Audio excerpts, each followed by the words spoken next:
আসসালামু আলাইকুম। আপনারা সবাই জানেন এখন ছাদ বাগানে জিও ব্যাগ কিন্তু অনেক বেশি জনপ্রিয়। ড্রাম কিংবা টবে গাছ লাগানোর ফলে ছাদে একটা অতিরিক্ত ওজনের যোগ হয়, যেটা ছাদের জন্য কিন্তু একদমই ভালো না। সেক্ষেত্রে জিও ব্যাগে কিন্তু এই এক্সট্রা ওয়েটটা থাকছে না।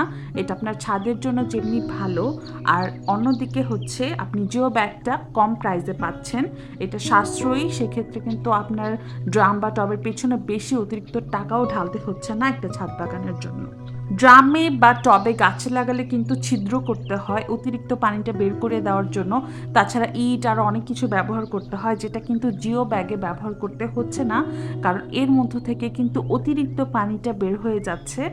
অপ্রয়োজনীয় পানি যেমন বের হয়ে যায়, এর মধ্যে বায়ু চলাচলটাও কিন্তু অনেক ভালো হয়, যেটা গাছের মূলের জন্য ভালো। এবং মূল ভালো থাকলে গাছটা অনেক তাড়াতাড়ি গ্রো করবে, আপনার ফলন ভালো হবে এবং গাছটা সুস্থ থাকবে। দেখতে পাচ্ছেন মাশাআল্লাহ, এই অর্বরে গাছটাতে কি সুন্দর ফলন হয়েছে। এই জিও ব্যাগের মধ্যে কিন্তু এই গাছটা লাগানো হয়েছে। তার মানে আমরা ছোট থেকে শুরু করে অনেক বড় বড় গাছ পর্যন্ত কিন্তু জিও ব্যাগে লাগাতে পারছি এবং অনেক ভালো ফলন পাচ্ছি। যেমন দেখতে পাচ্ছেন এখানে অনেক বিশাল বড় বড় সাইজের মালটা হয়েছে এবং জাম্বুরাও কিন্তু এখানে আছে। কমলা, লেবু, তাছাড়া আরও অনেক অনেক ফলের গাছ কিন্তু ইতিমধ্যে আপনাদেরকে দেখিয়ে দিয়েছি। এখানে আখের গাছ আছে। তাছাড়া দেখতে পাচ্ছেন এখানে ক্যাপসিকাম, শিমলা মরিচ, টমেটো, এছাড়া হচ্ছে স্ট্রবেরি, এরপরে আরও বেগুন, এইসব ধরনের গাছগুলিও কিন্তু এখানে লাগানো যাচ্ছে।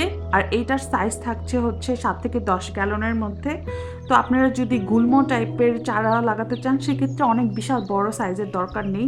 ফুল গাছ এবং এই ছোটোখাটো গাছের জন্য কিন্তু আপনারা ছোট সাইজের জিও ব্যাগ নিতে পারেন। আর পেঁপে গাছের জন্য শুরুর দিকে কিন্তু ছোট সাইজের ব্যাগে রাখতে হয়, তার পরবর্তীতে বড় সাইজের জিও ব্যাগে আমরা স্থানান্তরিত করে দিই।